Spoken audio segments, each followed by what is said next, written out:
మహిళలకు సోదర సోదరీమణులందరికీ నా నమస్సుమాంజలు. ముఖ్యంగా నా గురించి ఒక్క నిమిషం చెప్పుకుంటాను. నేను ఒక ఆర్యవైశ్యునిగా నంద్యాల మున్సిపాలిటీలోని 12వ వార్డు కౌన్సిల్ టికెట్ని ఆశించి వాళ్ళ దగ్గరికి వెళ్ళి నేను టికెట్ అడగడం జరిగింది. టికెట్ అడిగితే మా సర్వేలో నీకు 10% మాత్రమే మార్కులు పడ్డాయి, మీకు టికెట్ ఇవ్వడానికి వీలు లేదని చెప్పి అవహేళన చేశారు. నన్ను ఒక్కరిని అవహేళన చేసి పొమ్మనింటే కూడా సరే తల నించుకొని వచ్చిండేవాడు. నేను ఒక ప్రబుద్ధుడు, ఆఫ్టర్ ఆల్ ఏమంటే నా కులాన్ని గురించి నేను తక్కువ మాట్లాడుకోకూడదు కాబట్టి ఆర్యవైశ్యుడు అంటున్నా. నా కులాన్ని పేరు చెప్పి నువ్వా మాకు పోటీ అడిగేవానివి అని చెప్పి మమ్మల్ని నిలదీయడంతో ఆ రోజు ఆ పంతంతో బయటికి వచ్చి ఇండిపెండెంట్గా పోటీ చేసి వాళ్ళ వ్యక్తికి వచ్చిన ఓట్లు 800 ఓట్లు అయితే నా మెజార్టీ 707 ఓట్ల మెజార్టీతో గెలిచారు. ఈ సందర్భంలో ఇంకొక చిన్న విషయం చెప్పదలుచుకున్నా. ఫరూక్ సార్ గారైతేమి, భూమా బ్రహ్మాందరెడ్డి గారైతేమి నాకు ఫోన్ చేసి ఎందుకు వైసీపీ టికెట్ అవసరం, నీకు తెలుగుదేశం టికెట్ ఇస్తున్నాం కదా, తెలుగుదేశానికి నిలబడమని చెప్పి అడిగారు. కానీ నేను తెలుగుదేశానికి ఎందుకు నిలబడలేదంటే ఆ రోజు నన్ను వ్యక్తిగతంగా మాట్లాడారు కాబట్టి నేను వ్యక్తిగతంగా నా సత్తా చూపాలని నేను ఇండిపెండెంట్గా నిలబడ్డాను. నా 12వ వార్డు ప్రజలైతేమి, నా ఆర్యవైశ్య సోదరులైతేమి, బలిత సోదరులైతేమి, కమ్మ సోదరులైతేమి అన్ని కులాల వాళ్ళు నా వెన్నంటి నిలిచారు. అన్నిటికంటే నాకు ఐరన్ వాల్ లెక్క రక్షించుకుంటూ నా జర్నలిస్ట్ వ్యవస్థ మొత్తం జర్నలిస్టులు అందరూ నన్ను ఆ 20 రోజులు ఒక తమ ఇంటి బిడ్డను కాపాడుకున్నట్టు కాపాడుకున్నారు. ఆ విధంగా పోరాడితే వాళ్ళు మొత్తం కుటుంబ సభ్యులు మొత్తం ఇక్కడే తిష్ట వేసి పోలీసుల ద్వారా ఇతరుల ద్వారా ఎంత అరాచకం చేసినారంటే అంత అరాచకం చేసినారు నా మీద. ఆఖరుకు మన రాయలసీమలో ఒకటి గుర్తుపెట్టుకోండి, మన రాయలసీమలో పెద్ద పెద్ద ఫ్యాక్షన్ చేసిన వాళ్ళు నాయకులు కూడా ఎదురింటి ఆడపడుచులు వచ్చినప్పుడు గౌరవం ఇచ్చే సంస్కృతి ఉందా లేదా మనకు చెప్పండి. అటువంటిది నా ఇంటి నా భార్యను కూడా అవమానం చేశారు ఇక్కడ. అంటే అంత ఎగటాలైపోయింది. ఆ జిద్దుతోనే ఎప్పుడైతే వాళ్ళు నా మీద ఆ ద్వేషం పెంచుకున్నారో నా ప్రజలు మొత్తం నా వెనుక నిలబడి ఒక్కడికి కాదు మేము 4 సార్లు తిరిగితే ఒకటే చెప్పేవాళ్ళు, నువ్వు తిరగొద్దు, నీ గెలుపు ఖాయం, మేమందరం వచ్చి ఓటు వేస్తున్నాం. 72% ఓటింగ్ శాతం జరిగింది నా వార్డులో. అందువల్ల నేను అంత ఈజీగా గెలిచగలిచినాను. ఈ సందర్భంగా నా పాటు ప్రజలందరికీ కూడా నేను శిరస్సు వచ్చి పాదాభివందనం చేస్తున్నాను. ఎందుకంటే నా గౌరవం నిలబెట్టిన వాళ్ళు మీరు.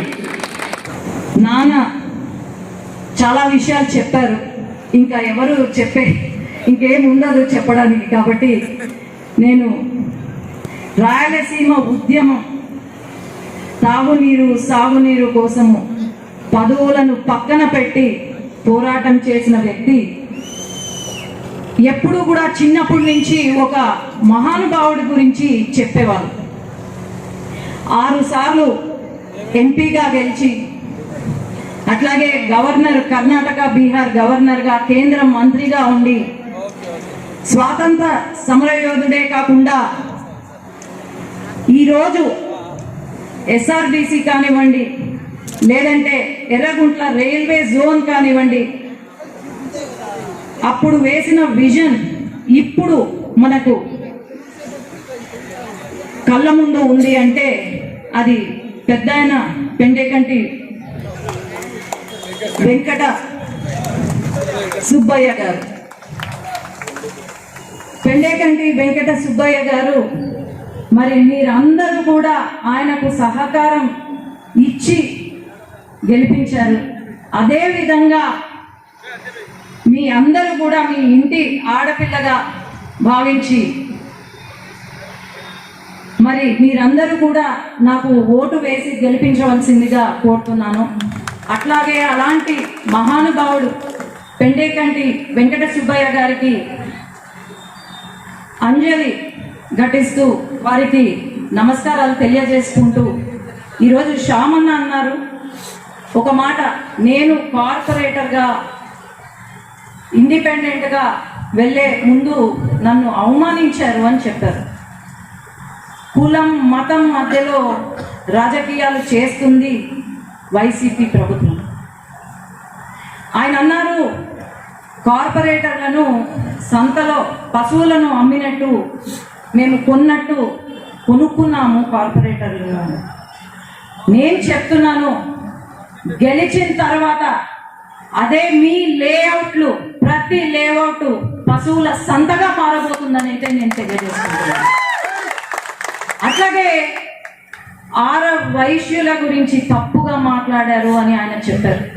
కళ్ళల్లో నీళ్లు పెట్టుకొని చెప్పారు.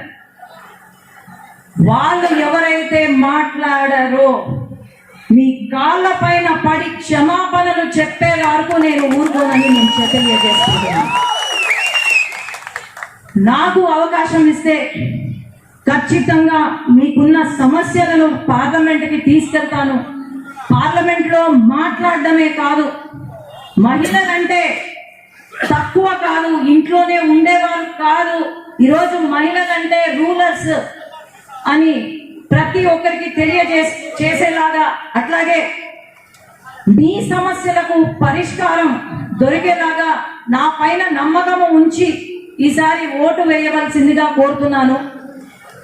ఫారూక్ గారు, తండ్రితో సమానులైన ఫారూక్ గారు ప్రజాసేవలో ఉంటూ ఎప్పుడు కూడా ఈ శిల్పా బ్రదర్స్ మాదిరో లేకపోతే కాటసాని బ్రదర్స్ మాదిరో ఎప్పుడు కూడా ఆయన పైన ఒక బ్లాక్ మార్క్ లేదు. కాబట్టి మీరు కూడా అతనికి ఓటు వేసి గెలిపించవలసిందిగా, ఇక్కడ 2 ఓట్లు సైకిల్ గుర్తుకు వేసి గెలిపించవలసిందిగా కోరుకుంటూ ధన్యవాదాలు. ఆర్యవేశులు ఎన్నో ఆస్తులను ప్రభుత్వ కళాశాలను కేటాయించడం జరిగింది. ఈ భూమి చేసిన వ్యక్తి పాలిటెక్నిక్ కాలేజీకి తన భూమిని దానంగా ఇచ్చారు. ఫస్ట్ సుబ్బరాయుడు శెట్టి, కసెట్టి కృష్ణమూర్తి శెట్టి గవర్నమెంట్ కాలేజీకి ఇచ్చారు. అలాగే ఎల్లిశెట్టి శ్రీరాములు శెట్టి గారు కేజీటీ కళ్యాణ దానానికి ఇచ్చారు. అలాగే కొంతమంది బ్రాహ్మణులు కూడా ఇచ్చారు. రామరాజు నరసింహరావు మున్సిపల్ హై స్కూల్కు గ్రౌండ్స్ అంతా ఇచ్చారు. దేశాయి రామారావు గారు సంతగేట్లో ఉన్నటువంటి ప్రాంతాన్ని కూడా మున్సిపాలిటీ రాసి ఇచ్చారు. ఈరోజు పొజిషన్ ఏమంటే ఖచ్చితంగా శిల్పా బ్రదర్లు ఆయన ఏదో ఇంతకుముందు అనుకుంటుంటే ఏదో కంపెనీలు ఎట్లా ఉండనంటే ఏదో 2-3 కలిసిన ఒకే కుటుంబం వాళ్ళు ఏదో పెట్టుకుంటుండ్రు, శేషయ్య బ్రదర్స్ అని లేకపోతే వెంకటరామ సన్స్ అని. ఇక శిల్పా బ్రదర్లు 2 నియోజకవర్గాలను ఆక్రమించుకొని వ్యాపారం చేస్తున్నారు. వాళ్ళకు మన ఫారూక్ గారికి చాలా తేడా ఉంది, సీనియారిటీ ఉంది. అసలు ఏంటి, స్పీకర్గా కూడా పనిచేశారు ఆయన, ఒక మంత్రిగానే కాదు. లెజిస్లేటివ్ అఫైర్స్ అంటే ఏంటి, క్యాబినెట్లో ఎట్లా డెసిషన్స్ ఉంటాయి, ఏ రకంగా ప్రజాసేవ చేసేదానికి చట్టబద్ధంగా ఏ రకంగా ఉండాలి అన్నటువంటివి ఆయనకు తెలిసినంతగా ఈ శిల్పా బ్రదర్లకు, కాటసాని బ్రదర్లకు, ఇవన్నీ కంపెనీలు బ్రదర్లు, ఈ కంపెనీలకు వీళ్ళకు తెలియదు. చాలా మంచి వ్యక్తి. శివరమ్మ గురించి ఇంకా నేను నా కూతుర్ని గురించి నేనే చెప్పుకుంటే నేను డబ్బా కొట్టేట్టుంటాను. కానీ బాగా స్పీచ్ ఇవ్వగలదు, పార్లమెంట్లో ఖచ్చితంగా పార్లమెంట్లో న్యాయం చేయగలదు. ఎందుకంటే మనకు చాలా సమస్యలు ఉన్నాయి. ఈరోజు చూడండి మీరు, తీగల వంతెన, అదేదో కేబుల్ బ్రిడ్జ్, అది సంగమేశ్వరము సిద్ధేశ్వరమి అక్కడ ఉన్నటువంటి తెలంగాణకు మధ్యన తీగల రోడ్డు వస్తుంది ఇక్కడ. ఆ రోడ్డులో కూడా ఆదాయాలు పొందారు మన బ్రదర్లు.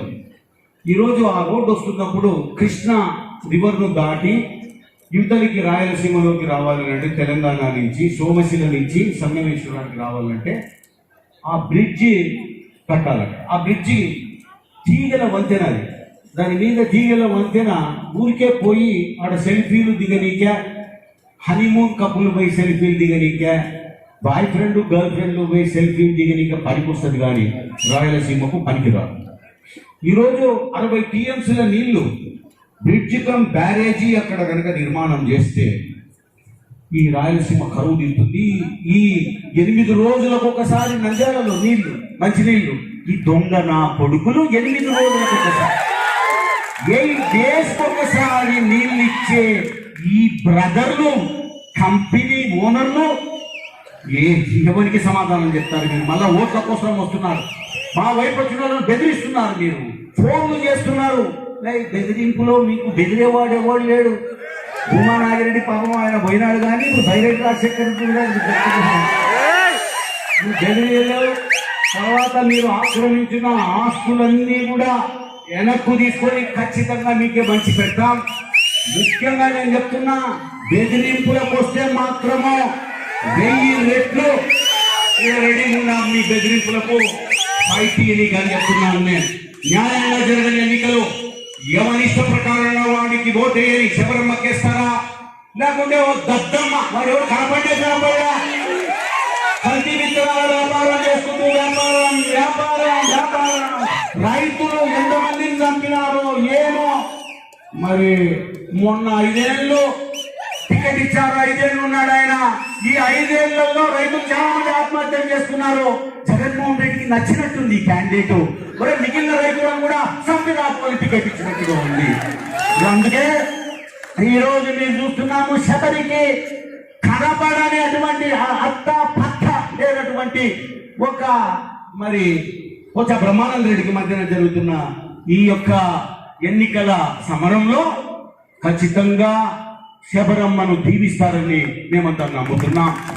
ప్రతి ఒక్కరిని ఎంతో ఆప్యాయతగా కలగొలుపుగా మాట్లాడి అందరి భావాలకు గౌరవం ఇచ్చే వ్యక్తి. అటువంటి మహిళను 33% కావాలనుకుంటున్నాం మనము. అటువంటి మహిళను తప్పనిసరిగా మనము పార్లమెంట్ తీసుకెళ్ళగలగాల. మనందరి కృషి ఉండాల. అలాగే వేదికలను అందించిన శ్రీ ఎనిమిది ఫరూక్ గారు ఒక మైనారిటీ సభ్యుడు. తప్పనిసరిగా అసెంబ్లీలో వారు ఎంటర్ అయినారంటే తప్పనిసరిగా వారికి మంత్రి పదవి వస్తుంది, నంద్యాల అభివృద్ధి చెందుతుంది. కాబట్టి వారికి కూడా మనము అత్యధిక మెజార్టీ కల్పించగలిగాం. ఈ ల్యాండ్ టైటిలింగ్ యాక్ట్ వల్ల కోర్టుకు పోయేదానికి లేదు, కేసులు వేసేదానికి లేదు, అడ్వకేట్ పెట్టుకునేదానికి లేదు. ఇప్పుడున్న ప్రతి సమస్య, ఆస్తుల గురించి ఉన్న ప్రతి సమస్య కూడా రెవెన్యూ డిపార్ట్మెంట్ వాళ్ళు చేసే ఇబ్బందుల వల్ల కలుగుతుంది. ఆ చట్టం వల్ల ఎవరైతే మనకి ఇబ్బంది కలిగించారో రెవెన్యూ వాళ్ళు, వాళ్ళే అధికారులుగా, వాళ్ళే కేసు సెటిల్ చేసే వాళ్ళనిగా ఏర్పాటు చేసుకుంటారు. ఒకవేళ ఏ గవర్నమెంట్ వస్తే ఆ గవర్నమెంట్ వాళ్ళ మాటే రెవెన్యూ వాళ్ళు వింటారు. కాబట్టి మన ఆస్తుల్ని మర్చిపోవాల్సి వస్తుంది.